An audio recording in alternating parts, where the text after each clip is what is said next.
Welcome back to R V tailoring and our embroidery. ಎಲ್ಲರೂ ಹೇಗಿದ್ದೀರಾ? I hope ಎಲ್ಲರೂ ಚೆನ್ನಾಗಿದ್ದೀರಾ ಅಂತ ಭಾವಿಸ್ತಾ ಇವತ್ತಿನ ವಿಡಿಯೋದಲ್ಲಿ ನಾನು ಒಂದು ಪಫ್ ಸ್ಲೀವ್ಸನ್ನು ಯಾವ ರೀತಿ ಈಸಿಯಾಗಿ ಕಟಿಂಗ್ ಮಾಡೋದು ಅಂತ ಈ ವಿಡಿಯೋದಲ್ಲಿ ತೋರಿಸ್ಕೊಡ್ತಿದ್ದೀನಿ.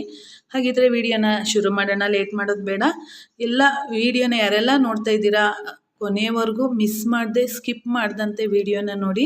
ಯಾಕೆ ಅಂತಂದರೆ ಒಂದು ಪಾಯಿಂಟ್ಸ್ ಮಿಸ್ ಆದ್ರೂ ನಿಮಗೆ ಅರ್ಥ ಆಗೋದಿಲ್ಲ. ಅದಕ್ಕೋಸ್ಕರ ಪೂರ್ತಿ ವಿಡಿಯೋನ ಕೊನೆವರೆಗೂ ನೋಡಿ ಅಂತ ಹೇಳ್ತಾ ಈಗ ಶುರು ಮಾಡ್ಕೊಳ್ಳೋಣ. ನೋಡಿ, ಸೀರೆ ಬ್ಲೌಸ್ ಪೀಸ್, ಇದು ರೇಷ್ಮೆ ಬ್ಲೌಸ್ ಪೀಸು. ಇದನ್ನು ಫೋಲ್ಡ್ ಮಾಡಿ ಇಟ್ಕೊಂಡಿದ್ದೀನಿ, 4 ಫೋಲ್ಡ್ ಮಾಡಿ. ಈಗ ನಾವು ಅಳತೆ ಬ್ಲೌಸನ್ನು ತೆಗೆದು ನೋಡಿ, ಇದು ಪಫ್ ಸ್ಲೀವು ಈಗೆಲ್ಲ ಟ್ರೆಂಡಲ್ಲಿದೆ. ಈಗ ನಾನು ತೋರಿಸ್ತೀನಿ ನಿಮಗೆ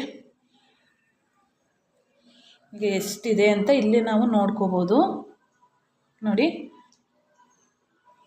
ಇಷ್ಟು ಇಲ್ಲಿ ನೋಡ್ಕೋಬೇಕಾಗತ್ತೆ. ಲೆಂತ್ ಎಷ್ಟಿದೆ ನಮಗೆ? 9 ಇಂಚು ಲೆಂತ್ ಇದೆ.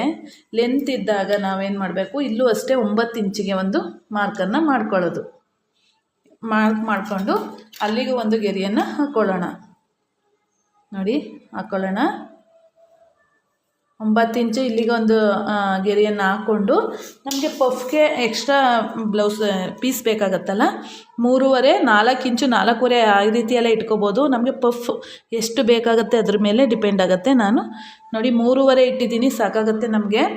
3.5ಇಂದ ಅಲ್ಲಿಗೆ ಒಂದು ಲೈನನ್ನು ಹಾಕ್ಕೊಳ್ಳೋಣ. ನೋಡಿ, ಹಾಕ್ಕೊಂಡು ಇಲ್ಲಿಂದ ಇಲ್ಲಿಗೆ ಒಂದು ಲೈನನ್ನು ಹಾಕ್ಕೋಬೇಕು. ಹಾಕೊಂಡು ಇಲ್ಲಿ 1.5 ಇಂಚಿಗೆ ಒಂದು ಮಾರ್ಕನ್ನು ಮಾಡ್ಕೋಬೇಕು. 1.5 ಇಂಚಿಗೆ ಒಂದು ಮಾರ್ಕನ್ನು ಮಾಡಿಕೊಂಡು ನೋಡಿ, ಇಲ್ಲಿಂದ ಇಲ್ಲಿಗೆ ಈ ರೀತಿ ಗೆರೆಯನ್ನು ಹಾಕ್ಕೊಳ್ಳೋಣ. ಹಾಕ್ಕೊಂಡಾದ ನಂತರ ಇಲ್ಲಿಂದ ಇಲ್ಲಿಗೆ 4 ಇಂಚಿಗೆ ಒಂದು ಬಾಕ್ಸ್ ಮಾಡ್ಕೊಳ್ಳೋಣ.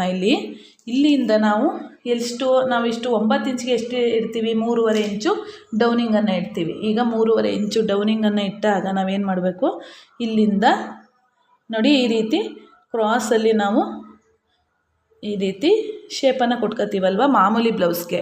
ಈಗ ನಾವು ಪಫ್ ಸ್ಲೀವ್ಸ್ಗೆ ಏನು ಮಾಡಬೇಕು ನೋಡಿ, ಇಲ್ಲಿ ಅಲ್ಲಿಂದ ಇಲ್ಲಿಂದ ಇಲ್ಲಿ 1.5 ಇಂಚವ್ರಿಗೆ ಯಾವುದೇ ಕಟಿಂಗ್ ಮಾಡೋಂಗಿಲ್ವಲ್ಲ, ಇಲ್ಲಿಂದ ಈ ರೀತಿ ಶೇಪನ್ನು ಕೊಟ್ಕೊಂಡು ನೋಡಿ ಈ ರೀತಿ ಬಂದು ಈ ಶೇಪನ್ನು ಸೇರಬೇಕಾಗತ್ತೆ. ಮತ್ತು ನಮಗೆ ಸ್ಲೀವ್ಸ್ ಲೂಸ್ ಬೇಕಾಗತ್ತೆ. ನೋಡಿ, ಸ್ಲೀವ್ಸ್ ಲೂಸು ಎಷ್ಟಿದೆ ಅಂತ ನೋಡ್ಕೋಬೇಕು. ಸ್ಲೀವ್ಸ್ ಲೂಸ್ ಎಷ್ಟಿದೆ ಇಲ್ಲಿ ಮಾರ್ಕ್ ಮಾಡ್ಕೊಳ್ಳೋದು, ಅಲ್ಲಿ ಎಷ್ಟಿದೆ ಅಷ್ಟು. ಈಗ ನಿಮಗೆ ಇಂಚು ಲೆಕ್ಕದಲ್ಲಿ ನಾನು ತೋರಿಸ್ಕೊಡ್ತೀನಿ ಎಷ್ಟಿದೆ ಅಂತೇಳಿ. ನೋಡಿ, 6 ಇಂಚಿದೆ. ನಾನು ಇಲ್ಲಿ 6 ಇಂಚಿಗೆ ಮಾರ್ಕನ್ನು ಮಾಡ್ಕೊಂಡಿದ್ದೀನಿ. ಈಗ ಇಲ್ಲಿಂದ ಇಲ್ಲಿಗೆ ಒಂದು ಗೆರೆಯನ್ನು ಹಾಕೋಬೇಕು. ಹಾಕ್ಕೊಂಡು ಪುನಃ 2 ಇಂಚು ಮಾರ್ಜಿನ್ ಕರೆಕ್ಟಾಗಿದೆ. ಯಾವುದೇ ಪೀಸನ್ನು ಕಟ್ಟಬೇಕಾಗಿಲ್ಲ. ನೋಡಿ, ಇಷ್ಟು ನಮಗೆ ಏನು ಹೇಳ್ತೀವಿ ನಾವು ಪಫ್ ಸ್ಲೀವ್ಸ್ಗೆ ಬೇಕಾಗುವಂಥ ಕಟಿಂಗ್ ಮಾರ್ಕಿಂಗ್ ಆಯಿತು. ಈಗ ಇದನ್ನು ನಾವು ಹೇಗೆ ಕಟಿಂಗ್ ಮಾಡ್ಕೊಳ್ಳೋದು ಅಂತ ನೋಡೋಣ. ಈಗ ನೋಡಿ, ಇಲ್ಲಿ ಸೈಡಲ್ಲಿ ಬರುವಂಥ ಪೀಸನ್ನು ತೆಗೆದುಬಿಡೋಣ. ಈ ರೀತಿ ತೆಗೆದುಬಿಟ್ಟು ಇಲ್ಲಿ ನೋಡಿ, ಇಲ್ಲಿಂದ ತೆಗೆದು ಇಲ್ಲಿಂದ ಇದು ಯಾವ ರೀತಿ ನಮಗೆ ಶೇಪ್ ಇದೆ ನೋಡಿ ಆ ರೀತಿಯೇ ಕಟ್ ಮಾಡ್ಕೊಳ್ಳೋದು. ಈಗ ಕಟ್ ಮಾಡಿದ್ರಲ್ಲ, ಇದು ನಮಗೆ ಇದಕ್ಕೆ ಹೋಗುತ್ತೆ. ಏನಕ್ಕೆ ನೋಡಿ, ಇದಿಷ್ಟು ನಮಗೆ ಮಾರ್ಜಿನ್ಗೆ ಹೋಗುತ್ತೆ.